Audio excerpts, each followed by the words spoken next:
And we are live. Huh. What are we going to do with that? Well, hello. Welcome to our video. My name is Roger. I'm here with my co-host Tagg. And we're looking at houses today that are what we consider affordable. The majority of the ones we've done videos on so far have been affordable. And by that, we mean a lot closer to $50,000 and 100 or above. I think we've had one or two houses have been above that, but they were in a high expense market. So maybe they're equivalent of 50,000 in a less expensive market. That's my excuse anyway, and I'm sticking to it. So today's house is a single family home. It is, where the heck is it? It's at 4285 West Ridge Drive in a town that I think might be pronounced Nunnelly, Tennessee. Nunnelly. So if you want to go to the realtor.com website and follow along with this, they've only provided 5 photos. And to be honest, I can't remember if it's split between interior and exterior or not. We're just going to dive in and find out. But it's a 1-bedroom, 1-bath home, 400 square feet, a bit on the smallish side, but it's on a 0.26 acre lot. In fact, the property details say that it's actually on 2 lots in this community.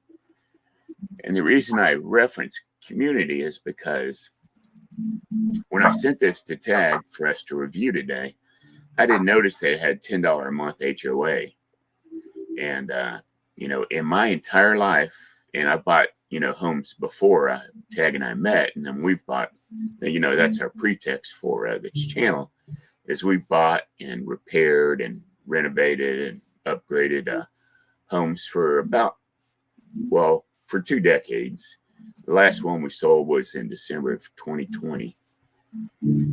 And so I guess what I'm saying is, Tagg, you have thoughts about an HOA. Why don't I be quiet and let you share what you have to think? Oh, wow. HOAs. Where should I start? Okay. In a nutshell, I think HOAs are for people who have the time to be perfect. And if you have children, um, you're not going to be perfect. Um, if I'm spending several hundreds of thousands of dollars for a primary area that I call home, my oasis from the big bad world, I'm not gonna really. I'm gonna turn away from an HOA because they're so strict and unforgiving with the rules. And um, you know, now that I'm pretty much an empty nester, um, having children and pets require additional maintenance and care and focus towards the home. And so, with children, they leave toys outside, bikes and skateboards, roller skates, stuff like that, the things that they play with. And if I'm not out there every single second, every single minute, because life happens, I might have to use the bathroom and, got to go inside to do that or have something on the stove or laundry that needs to be put in the wash or dryer or whatever. I don't want to be subjected to a fine um, outside of my regular living expenses and deal with that issue. So yeah, I stay away from HOAs. Being out there with a ruler to measure my grass, it's just nature calls, and it might have the area that you're living in might have excessive rain, which causes the grass to grow faster. And you can't mow the lawn because the grass is wet, the ground is wet, or something like that. I don't want to be fined for Mother Nature and um, the weather, the elements in the air. So yeah, I shy away from HOAs. Sometimes the car breaks down and leaves a puddle of oil in your driveway. Yes, that's annoying, but to be fined for that because it takes several applications to get that up. I don't want to have to deal with that. So that's my thought on HOAs. It's just too unforgiving, and the rules and expectations are just unrealistic. And like most of the world, I live on a budget. Everything I do is scheduled around a budget. If I can afford it, if not, and when, and anything outside of living expenses and my budgeting, and I have to pay extra for that, I don't think it's worth it. I really don't. So that's my thought on the HOAs. But Okay. circling back to this property here, I think it's a nice getaway property to have, minus the HOA. If you're not going to be there every weekend to manage your homestead, don't do it. Uh, Can I make a comment? yeah, go right ahead. So, usually, when you purchase a home, you have some sort of contact with the inspections department, or at least we recommend it. One thing you can do is talk to them about any permits that have been pulled in the past, um, that were approved, and then were they closed out or completed or not. That's good information for you to know about any property before you buy it. Actually, it's part of your vetting, should be part of your vetting process Right. before you make an offer on a home. But with that Mhm. being said, with the HOA, kind of really adds a second layer of, you've got to like do a request. Can I do this? Can I do that? Because I'm looking at a place that's like a quarter of an acre here, being, what do we say? Well, 0.26. Yeah, just over a quarter of an acre. And a 400 square foot cabin is not exactly a large place. I'm thinking, there's a place to put an RV there, um, have running water, electric, discharge their tanks, sort of thing. Um, Even maybe a small, an ADU is the term, or excuse me, the acronym that I've learned since 2020, and it stands for an accessory dwelling unit, where basically you build like a tiny house on your property to, Mhm. for capture rental income. So I don't know if you could get approval for that at the HOA level, but saying you did, then you get it permitted at the inspections department of your local municipality. And assuming that happens, then you're off to the races. I'm just going to assume that there's a higher likelihood that you're going to get railroaded at both levels, and maybe you won't be able to do those sorts of things, which to me would be kind of a deal killer. But so let's take a look at this house and talk about why you should Okay. buy it. Yeah. I mean, I get it. You don't want your property value being brought down with cars and in your neighbors' yards and homes and all that stuff. But the HOA can put a lien against your property, and it, who it costs you as a homeowner. So you got to make sure you do your due diligence when it comes to the HOAs. You know, and the HOA is not readily available by telephone or email to answer your questions and to get permission to do things to your property. And certainly, this is out here in the boonies, and you think that you can do what you want to do on your property, you think again. So, looking at the exterior photos, I mean, this is the 400 square feet. I mean, I would love this to be able to grow a garden if I didn't live in, if I lived in the city, um, and for some reason, because it's a condo or whatever, no porch or balcony or anything to grow anything on, I would want this. But with the HOA, you know, this is a great weekend to play.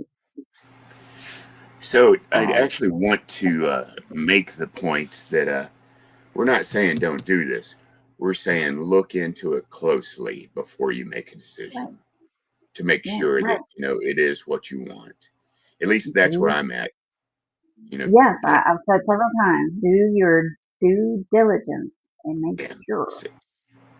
so, yeah. Yeah, yeah. So, moving on, you got your little carport here, and can't tell if this is part of the cabin, but if not, you have an extra dwelling there, so that's good.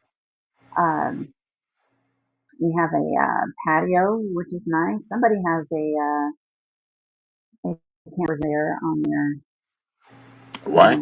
on their property, Oh, a camper. camper. Okay. Yeah. So, maybe they're a little bit more flexible with the rules. You just never know. But anyway, I think it looks nice and healthy. Tennessee is rich in soil nutrients, so um, it's good for growing. Let's see here. I would like to take a look at the neighborhood. Maybe the map is working. Street view is working. So whoops, nope, it is not. Hmm, that's too bad. What a shame. But this looks like a nice little um, property here. It's centered on the land. Let's see satellite view. I usually leave this to the end. This must have been taken during the winter, but I'm pretty sure it's nice and green now. Um, let's shrink just a little bit. And not working. Okay, got a little body of water there. That's always nice. Plenty of trees around. You're out of the major community, but you're still part of the community, so that's even nice. Okay, and let's see what we have here interior wise. We have three photos. Oh, oops, bathroom. Um, that sure does speak for itself. It is a bathroom, and and I'm lost for words. There's only one photo, so I can kind of tell here that the bedroom and kitchen is combined. So you have a little loft, if you like to think of it that way. A better look at the bedroom. For this to be built in 2015, I'm just wondering who buys, the handyman or contractor.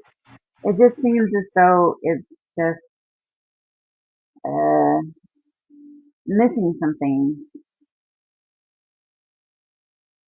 Well, it was Hmm. built, or excuse me, it's in the community Hidden Valley Lakes there. Okay. So I assume the developer of that community is the one that either, contracted for construction or did the construction himself. I wonder if a lot of them are these little 400 square feet cabins, just out of curiosity. Yeah. But regardless, and especially now when people can work from home if they've got good internet coverage, 400 square feet, setting you back 17,500. A lot of times people have got credit cards with limits that allow that. I mean, you don't have to get a mortgage for a house. You just put on your credit card and Yeah. pay, because that interest will eat you alive. Yeah. That's a really great idea. That's a great creative financing right there. It's awful Um, for those until you get it paid off because your interest rate on your average credit card is so high, way more than a home mortgage interest rate is. But regardless, people, we just wish you the best, whatever it takes to get you into a home and to be happy with it once you've gotten there. That's what we're all about. Right. What we're So all with that about. being said, thank you for being here to listen to us talk about this house and watch our video. We wish you the very best of luck in your home buying search or your home buying journey. And we hope something we may have said might be helpful for you to get, a home that you're happy in and to, own your part of the American dream. It's kind of fractured right now in 2025, but it's still a valid thing. Yeah, My, I my, I agree with you right there. You can still dream. You can still have your dreams. Um, just so you want to close this out? do your research. Absolutely. Your dream home might be just one project away. Whether if you're into fixer-uppers or homegrown gardens, this channel is your go-to for real freedom through affordable living and homesteading. And if you have a property you'd like to share, we are more than happy to help you get the word out. After all, it's about people helping people. And if you like the content, hit that like button. Let the algorithm know that we could be important. So we will catch you next video.